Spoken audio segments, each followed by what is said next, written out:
लोग standard of life और quality of life की बात करते हैं, लेकिन ये सारी फिलोसफिकल बातें हैं। रियल वर्ल्ड में अगर आप बिजनेस करते हैं तो क्या आपको पता है कि बिजनेस में कोई स्टैंडर्ड और क्वालिटी होते हैं?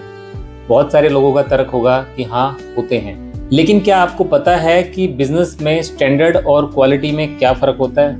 ये बड़ा सिंपल है। स्टैंडर्ड का मतलब है माल बेचना और हर किसी को माल बेचना, और क्वालिटी का मतलब है कि आप ना कहना जानते हैं। जी हाँ, जब हम कमर्शियल फाइनेंस में business standards and quality checks करते हैं तो हमें स्टैंडर्ड का पता चलता है प्रॉफिट एंड लॉस से और क्वालिटी का पता चलता है बैलेंस शीट से।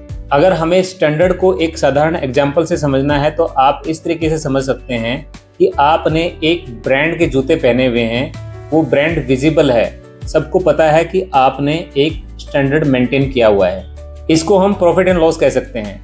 लेकिन जब हम बात बैलेंस शीट की करते हैं तो वहां बात आती है कि जूते के अंदर आपने मोजे कैसे पहने हैं, कौन सी ब्रांड के पहने हैं। अगर मोजे फटे हुए भी हैं तो भी वो किसी को नहीं दिखते हैं। लेकिन बिजनेस फाइनेंस में जब हम बैलेंस शीट पढ़ते हैं तो हमें फटे हुए मोजे भी दिख जाते हैं। हर एक बिजनेसमैन को अपने फाइनेंशियल्स में प्रॉफिट एंड लॉस देखकर लगता है कि उसने सब कुछ अच्छा पहना है, ब्रांडेड पहना है और एक स्टैंडर्ड मेंटेन किया हुआ है। लेकिन जब हम कमर्शियल फाइनेंस में, बिजनेस फाइनेंस में बैलेंस शीट को पढ़ते हैं तो हमें उस बिजनेस के क्वालिटी का पता चलता है। जी हाँ, मेरा कहने का मतलब है कि आपकी बैलेंस शीट से पता चलता है कि आपके बिजनेस में लेन देन का व्यवहार ठीक है, दुरुस्त है या फिर कुछ गड़बड़ है। ध्यान रखिए, अगर आपकी बैलेंस शीट सही है तो आपको बैंक से आसान शर्तों पर फाइनेंस मिल जाएगा।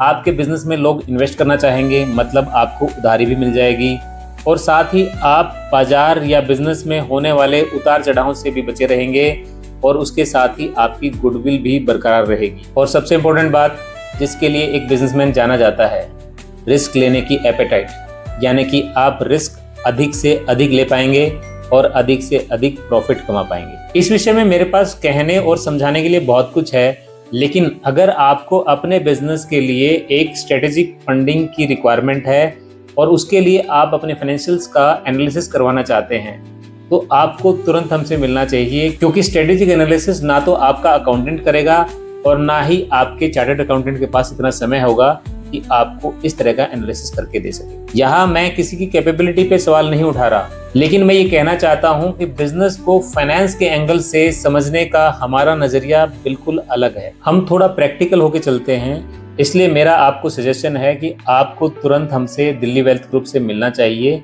और अगर आपको इसी तरह का अच्छा कंटेंट देखना है तो हमारे चैनल को लाइक और सब्सक्राइब कीजिए, ताकि आपके पास अच्छा और इन्फॉर्मेटिव कंटेंट लगातार आता रहे। क्योंकि हम कभी भी 100% सक्सेस की गारंटी नहीं देते, लेकिन हम 100% सेटिस्फेक्शन इंश्योर करते हैं।